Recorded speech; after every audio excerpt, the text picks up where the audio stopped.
scripture is found in Proverbs 22:6, and it reads, and this is the NIV version, start children off on the way they should go, and even when they are old, they will not turn from it. The Living Translation says, teach a child to choose the right path, and when he is older, he will remain upon it. And then the Message Bible says, which I really like, it says, point your kids in the right direction, and when they're old, they won't be lost. And so I think that those scriptures are very fitting to get us started, because we are going to be talking about children and money. All right. So I'm going to share a few things that I've done to help my kids learn about managing their money and about giving. All right. And the reason I think that this topic is important is because in the past, we've talked about the fact that we have all received a financial education growing up, right? Now, it may not have been like financial literacy education like we get here, but we did all get a financial education. And the education we got was what we learned from our parents many times and our friends about how to manage money. So for some people, those were great lessons and it's showing up well for you today. But for many of us, those lessons were not positive.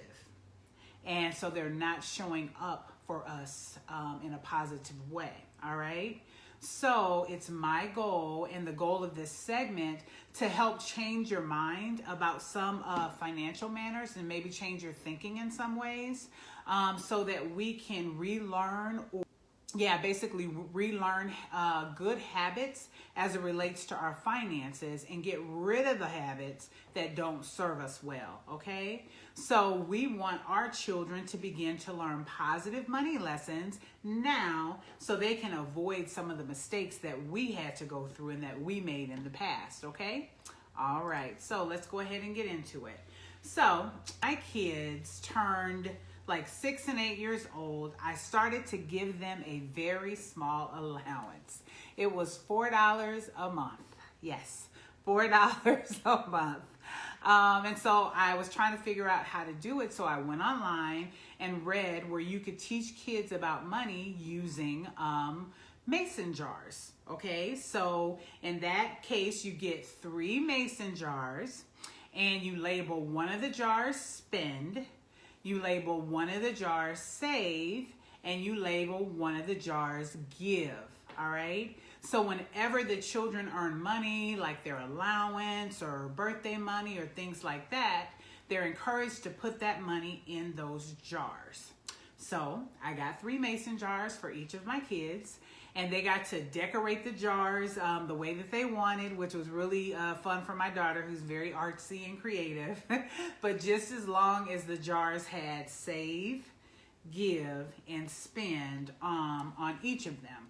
And then my husband would go and go to the bank and get $8 worth of coins every month. Now, like I said, I gave them an allowance of $4 a month, so I gave them $2 bi-weekly, and I gave it to them bi-weekly because that's when I got paid, so it was just easier for me to remember to give them their allowance. And so they both got $2 bi-weekly. We got coins because at that time they were also learning in school how to do math with coins and count with coins. So I also wanted it to be an object lesson so they could have the actual coins in their hands. And then we also needed coins because they were getting such a small amount.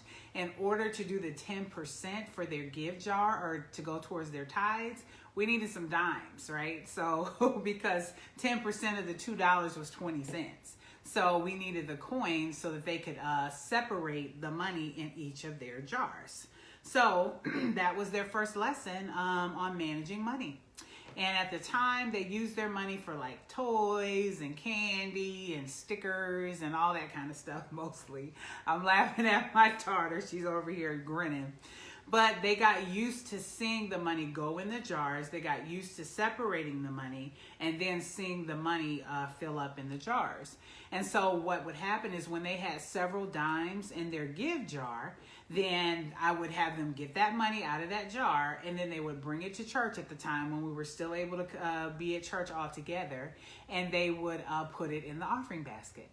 So that was their first lesson about managing money, getting money, separating it, having some to give for tithe, having some to save, and having some to spend. Now, this method can be used with any type of container. It's a really basic method. You can go online and look it up. They have different methods out there. So you can use a mason jar, you can use piggy banks, you could use a Ziploc bag or a Ziploc pouch. And so I'm going to put in the comments a link to one of those lessons that you can see about teaching kids about money with spending in save jars. Okay, so that was my kids' first time managing the money themselves. Okay, so then one day I was listening to one of my favorite shows on Sirius XM called The Karen Hunter Show. And on Tuesday, she has a guest because she does a Tech Tuesday segment. And she had a guest on talking about something called a Greenlight card. And so the Greenlight card is a debit card for kids, which is monitored by the parents, okay? So with the app, you can get up to 5 cards with the app. And then there's a fee for $4.99 per month, so that's $5 a month, okay? And with this card, you can create a chore list for the kids so that they can be reminded what's required of them to earn their allowance.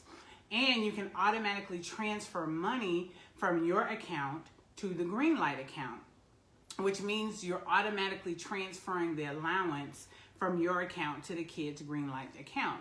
And then they had 3 categories in the Greenlight card. And what do you think those are?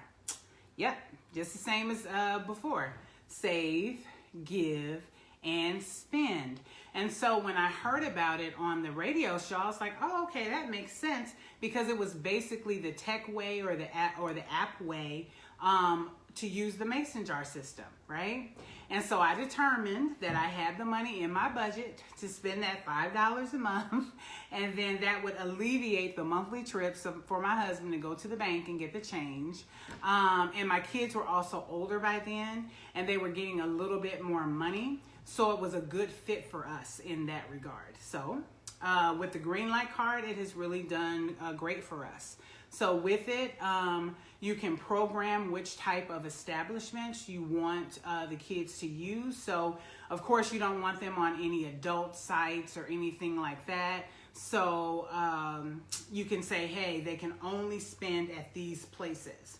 And so you could set it up like that. And then every time they do a transaction, you get an alert. Okay, so if, for instance, if my daughter makes a purchase at Target for $12, I get an alert on my phone that says Cadence made a purchase for $12. Or if my son spent some money at Cub, they'd say Camden spent $8 at Cub, okay? So it links up with their phones if they have one, and then it allows them also to see their accounts, okay?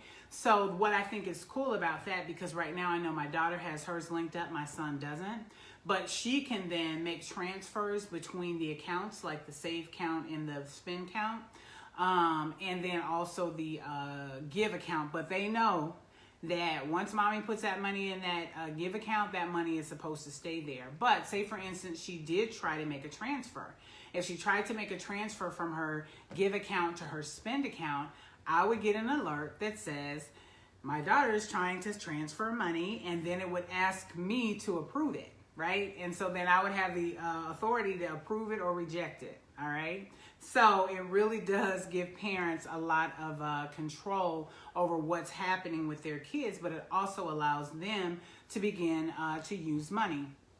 And the other good thing about the card is that there's a button to turn the card on or off.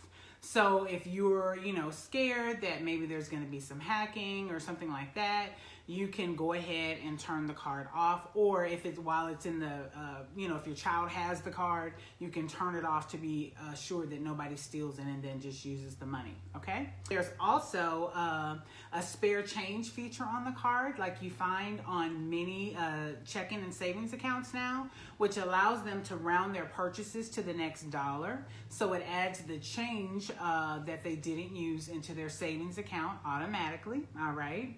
And so for me, I thought this was just a great idea because I wanted my kids to learn how to use debit cards. And if you have kids and they go to the grocery store with you, they always want to put it in and press the buttons. So this allowed them to do that on their own with their own debit card.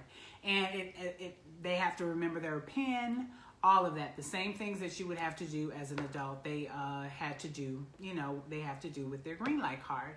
And so I wanted to also take the mystery out of the way, right? And dealing with money, because sometimes it can be like this thing, especially in our community, we don't talk about it. We don't, tell them about it. It's just like this big mystery. And I just wanted to take the mystery out of it for them to see that this is something that they're going to have to use in their everyday life. And I wanted them to already know how to do that, okay? And so the same thing with the Greenlight card. Once their give accounts get up to $20, then we pay our tithes.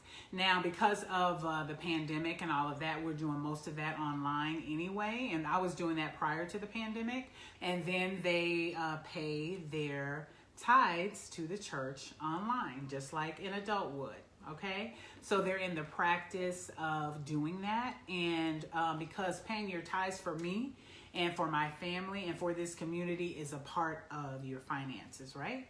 So that's pretty much how I've been teaching them thus far. This has been a great system for us, and it made life easier for me also, because about 3 years ago, now if you have kids, you may want to get them out of the room really quick, but I decided to stop perpetuating the myth of Santa, okay?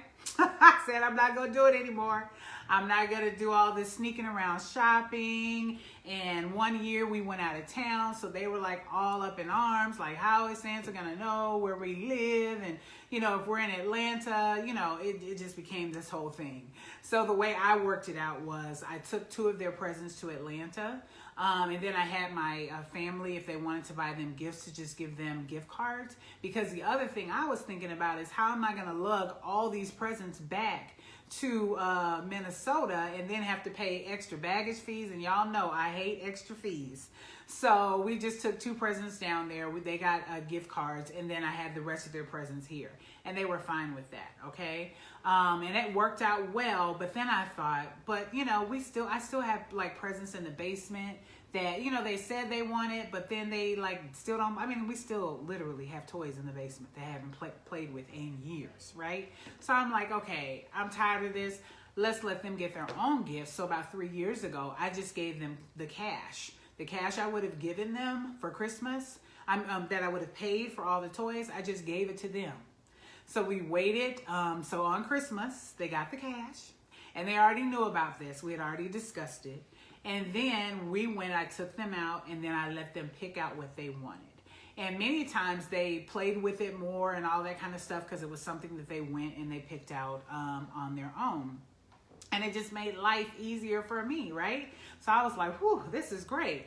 So then let's fast forward back to now. So now that the Greenlight card has come out in the last couple of years, or at least for us, now that we've discovered it, how do you think they get their Christmas money now? That's right, you guessed it, the Greenlight card. And another good thing about the Greenlight card is if you do have family and friends who want to give them money, you can send them a link to that particular child's card. And then the money, that person can just load the money on their card, and it could be there automatically. So you don't even have to send gift cards or anything if you don't want to. It's just automatically loaded on the card. So my kids have learned a few lessons from using the Greenlight card. One of which is, how they're always like when you're in the store, oh, I want to buy this or that. And I'll be like, okay, sure. You want to use your Greenlight card? See, it's so funny how they don't need things as quick as much as when they have to use their own money, right? So that's some of the stuff that I have taught them as far as managing their own money. And so now I'm going to bring my daughter over, Cadence. Hey, Cadence. Hi. So she agreed to talk to us today a little bit about her experience using the Greenlight card. So we have Cadence here as a special guest. And so do you want to just talk about your overall experience with like just managing money and using the Greenlight card? I guess so. Okay, let's go.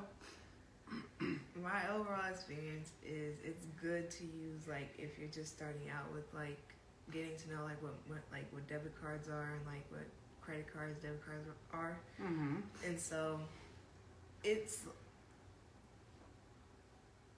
I don't really know how to put it, but like. So is the card hard to use? Not really. No. Unless you don't remember your PIN. Okay. Then it's not as hard to use. But like if you're ordering something online, then and it doesn't like save the card number and stuff, then you have to put it back in. And if you don't have a card, then it's kind of hard to remember all the numbers and stuff. Okay. So what about if you go to like Target, which is one of your favorite places to go? How is it easy when you use it at Target? Yes, because all you have to do is either swipe it or put the chip in. And I remember my PIN number, so I just put it in. And then it just says, thank you for shopping. And then it just gives you a receipt, so it's a lot easier to use. Okay. And so are you allowed to overspend on the card? Are you allowed to, if you only have $20 in your spend account and what you're buying is $25, are you allowed to get that item? No. Nope. It stops you, right? Okay, which I love, right? Because it teaches that you got to have the money in your account to be able to spend it. So I really like that about it. So can you tell us about when you first got the card and one of the things that you wanted to save for? So when I first got the card, one of the things I wanted to save for was a new phone because mine was old and it wouldn't really work as well. And just prior to this, let me tell you, the way that they got cell phones was when mine got old, then I gave them my old one. When my husband's got old, he gave Camden his old one. So we weren't buying new cell phones for them, just FYI. Okay, so she wanted her own. I was like, okay, go ahead. So I went to my mom one day and she said, no, I asked her, can you buy me a new phone? And she was like, you might as well buy it with your own money. So I just got mad because I wanted her to buy me one so I wouldn't have to spend any money. Mm-hmm. So then this was like, I think last year, I started saving my money. So whatever money I got, I would put in my save. And then I just keep it there until whenever I had enough money to buy the phone. And you wanted a phone and was it a case? Yeah. Like a special case. I thought it was kind of expensive. I didn't even have this, phone. But I was like, well, these are the lessons that they're supposed to learn. And what I thought was funny was she would say, so how much do I get? And then she started doing math calculations. Okay, so if I get X amount of dollars every other week, and then she was like, how much am I going to get for Christmas? And I told her the amount, and she would add that amount in. And what she was doing was figuring out how long it was going to take her before she had enough money to make the purchase that she wanted to make. And I just love that as a real life lesson, because what do we have to do when we want to get things, right? Or what should we do, rather, when we have to get things? We need to save for what we need, and that's what she did. So is there anything else that you want to share about your experience with the Greenlight card? Not really. Not really? Okay, well, thank you so much for appearing on the show today, Cadence. Now, one thing I will say is that I did have to put some parameters once COVID hit, because I kept getting Amazon packages and FedEx packages. And I'm like, what is all of this stuff? And so she was just ordering, just all willy-nilly. Now, she did have the money, yes. but I still had to put some parameters around, okay, what are you ordering? What's coming? Is it something that you're trying to put into your body? Absolutely not. And you need to let me know when you're going to make an order, because I would get indication, but I didn't necessarily know what was coming. So I had to put parameters around that for her. Drop in the comments a link to the Greenlight card if you want to learn a little bit more about that and maybe use it for you and your family, okay? The affirmation for this month says, intention plus faith plus action equals the manifestation of my dreams. Intention plus faith plus action equals the manifestation of my dreams. And so this affirmation is written out kind of like a math equation or mathematically, because for some, affirmations can be kind of abstract. But as we talk about affirming ourselves in general, and as it relates to our finances, I wanted to write this affirmation in mathematical form, okay? It's also in line with our scripture passage for today, which says to teach a child or train up a child or point them in the right direction, right? When you do those things, that equals them never getting lost or them never leaving it, that kind of thing. And so we have to teach them now about their finances. We have to walk out the affirmational equation in front of them and with them, right? So the affirmation again for today says, intention plus faith plus action equals the manifestation of my dreams.